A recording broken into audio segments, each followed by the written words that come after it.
اعوذ باللہ من الشیطان الرجیم، پناہ مانگتا ہوں میں اللہ کی شیطان مردود سے۔ بسم اللہ الرحمن الرحیم، شروع اللہ کے نام سے جو سب پر مہربان ہے، بہت مہربان ہے۔ یا ایہا النبی لم تحرم ما احل اللہ لک تبتغی مرضات ازواجک واللہ غفور رحیم۔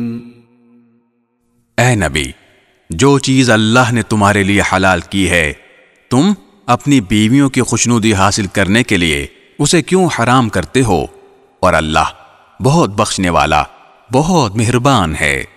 قد فرض اللہ لکم تحلۃ ایمانکم واللہ مولاکم وہو العلیم الحکیم۔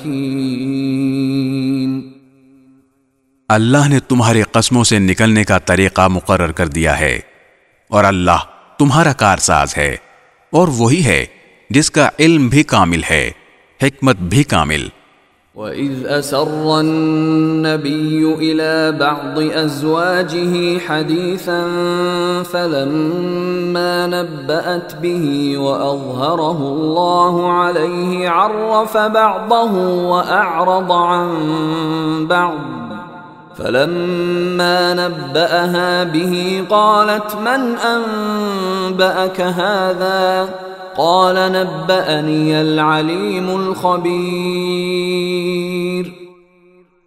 اور یاد کرو جب نبی نے اپنی کسی بیوی سے راز کے طور پر ایک بات کہی تھی، پھر جب اس بیوی نے وہ بات کسی اور کو بتلا دی اور اللہ نے یہ بات نبی پر ظاہر کر دی، تو اس نے اس کا کچھ حصہ جتلا دیا اور کچھ حصے کو ٹال گئے۔